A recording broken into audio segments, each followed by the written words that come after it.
ውድና የተከበራችሁ ተመልካቾች ቤታችሁን እንግዲህ ለጅብሰም ስታስቡ መመረግ ሲኖርበት ቤቱ ታሳቢ አድርጋችሁ ለጅብሰም ብታስመርጉት እጅግ በጣም አሪፍ ነው። ይህ ቤት እንደምታዩት እንግዲህ ውጫሌ ላይ የሰራ ነው አንድ ወንድማችን ቤት ነው። ጠርዟም ልቅም ብላ እንደዚህ ተሰርታለች። ቤቱ እንግዲህ ውስጡ ልጥፍ ነው ጭቃው ማለት ነው። ልስን ከሚሆን ግርፍ ከሚሆንና ልጥፍ ልዩነትስ ምንድነው? ጥራት ውስጥ የትኛው የተሻለ ነው? እሱን በግልጽ የማሳወቃችሁ ነው የሚሆነው ማለት ነው። እስከ ቪዲዮ ፍጻሜ አብራችሁ ይቆዩ። አሰላሙ አለይኩም ወራህመቱላሂ ወበረካቱ። ሰላም እንዴት ናችሁ? ወደ ቻናል ቤተሰቦች ሁሉ ሰላም ሁሉ መልካም ከኔ ጋር አልሐምዱሊላህ ሁሉ ሰላም ነው። እናንተም በያላችሁበት ዓለም ዳርቻ ሰላማችሁ ይብዛልኝ።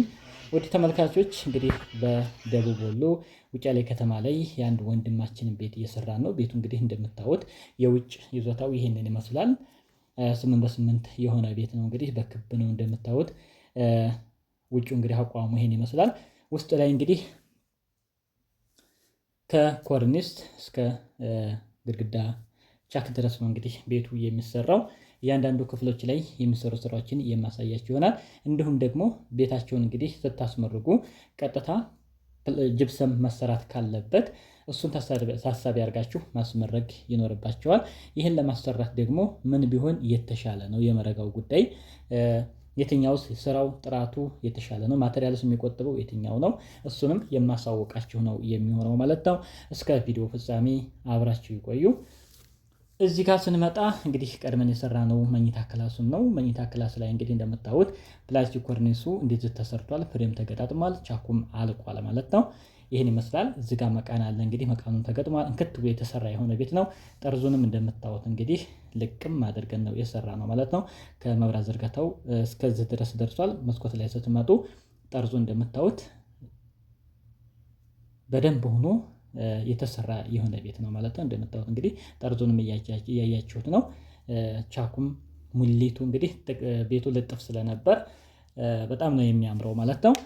ያው ብሎኬት በሉት የዚህ ስራ ማለት ነው። ግድግዳው እንግዲህ በደንብ ከደረቀ በኋላ የቀለም ስራ ነው የሚቀረው ውስጥ ላይ ማለት ነው። የመጋረጃ ብረቶች ይቀበራሉ፣ ጋንች ማለት ነው። ስለዚህ ውድ ተመልካቾች ይህን መኝታ ክላስ ላይ የተሰጠውን ዲዛይን እንዴት አያችሁት? ሀሳብ አስተያየታችሁን ኮሜንት ላይ እንግዲህ አካፍሉን ማለት ነው። መኝታ ቤት ላይም የምንሄድ ይሆናል። መጨረሻ ላይ ደግሞ ስለ መረጋ የምነግራችሁ ነገር ይኖራል ማለት ነው። ኮሊደር ጋር ስንመጣ ደግሞ ኮሊደሩም ሰፊ ነው። ከሚገርማችሁ የምታዩት በጣም ሰፊ የሆነ ኮሊደር ነው ያለው ማለት ነው። ኮሊደሩ እንግዲህ እየተሰራ ይገኛል።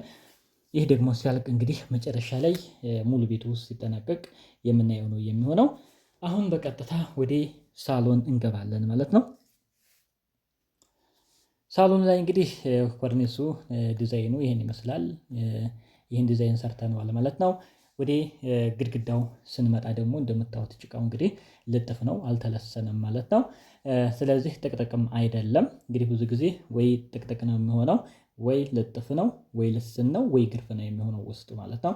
ስለዚህ እነዚህ ስራዎች ስታስቡ የማቴሪያል ፍጆታ እንጂ የሚወስደው በምታዩት መልኩ አሪፍ መራጊ እንደዚህ አድርጎ ቢመርገው የምታዩት የተለሰነም ጭምር የሚያሰለጥፉ ሙሊቱ እንክት ብሎ የተመረገ ነው። ምርጥ ባለሙያ የመረገው ቤት ነው ማለት ነው እንደምታዩት። ከዚህ ላይ እንግዲህ ግድግዳ ጅብሰም ሲሰራ ማቴሪያል ይወስዳል እንጂ ስራው የሚገርም የሆነ ስራ ነው የሚሆነው። በጣም ነው የሚያምር የሚሆነው ማለት ነው። እንግዲህ ወጭ ካልፈራችሁ በዚህ ልክ አድርጋችሁ ቤቱን ብታልፉት በጣም ቆንጆ ነው የሚሆነው ማለት ነው። ወደ ልስንና ግርፍ ስንመጣ ደግሞ ልስኑ ማቴሪያል ይቀንሳል ማለት ነው።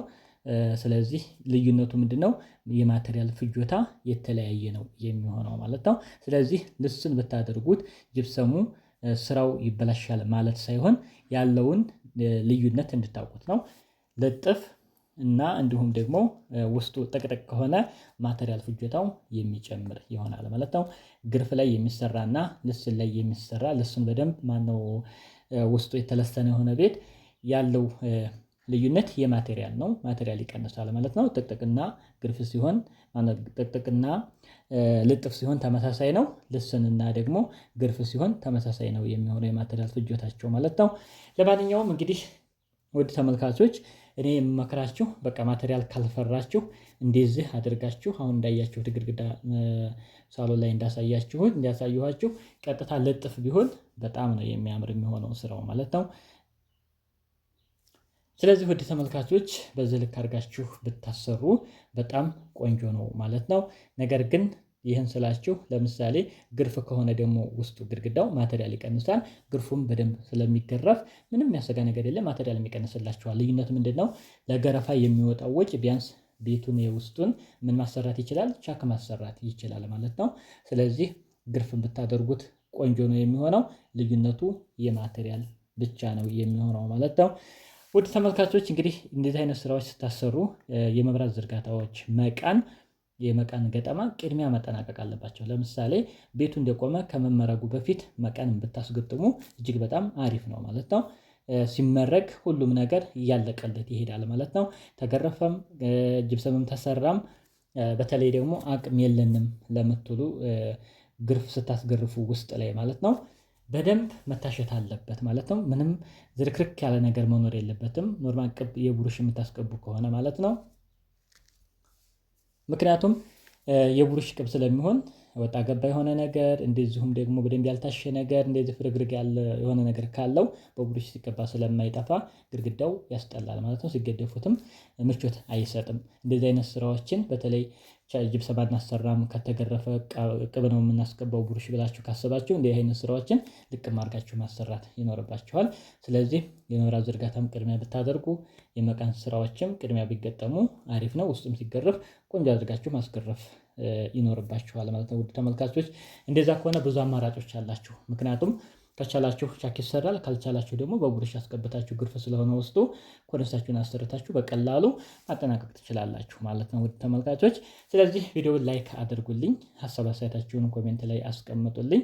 የምታዩት ይህ ልጥፍ ነው እንግዲህ አሁን ያሳየኋችሁ። አሁን እየሰራ ነው ያለ ቤት ይህ ቤት ነው ማለት ነው። ልጥፍ ብሎ ዝም ነው በደንብ አድርገው ነው የተለጠፈው ማለት ነው። ይህን ይመስላል እንግዲህ ስራው ሙሉ ለሙሉ ሲጠናቀቅ ደግሞ ምን ያህል ጅብሰም ወሰደ ባለሙያ ጥንቅቅ ብሎ እንግዲህ ምን ያህል ብር ፈጀ እያንዳንዱ በዝርዝር የማሳወቃችሁ ነው የሚሆነው። ከእናንተ የሚጠበቀው ቪዲዮ ላይክ ማድረግ፣ ሼር ማድረግ፣ ለቻናሉ አዲስ ከሆናችሁ ደግሞ ሰብስክራይብ በማድረግ ወደ ቻናላችን መቀላቀል ይሆናል። ስራዎችን የፊኒሽንግ ስራዎች እንግዲህ ኳርቲዝ፣ ፕላስቲክ ኮርኒስ፣ ጅብሰም ኮርኒስ፣ የቀለም ስራ እንደዚህ አይነት ስራዎችን ማሰራት ስታስቡ ኮሜንት ላይ በሚቀመጠው ስልክ ቁጥር ማናገር ትችላላችሁ ማለት ነው። ውድ ተመልካቾች እንዲሁም ሌሎች እንዲሰጣችሁ የምትፈልጉት የትኛውም መረጃ ካለ ኮሜንት ላይ ያስቀምጡልኝ፣ ቪዲዮ የምሰራላችሁ ይሆናል እንደተለመደው ማለት ነው። ውድ ተመልካቾች ለዛሬ ያስኩላችሁ መረጃ ይህንን ይመስላል። እንደምትወዱት አልጠራጠርም። በሌላ ቪዲዮ እስከምንገናኝ በያላችሁበት ዓለም ዳርቻ ሰላማችሁ ይብዛልኝ። ወሰላሙ አለይኩም ወረሕመቱላህ ወበረካቱ።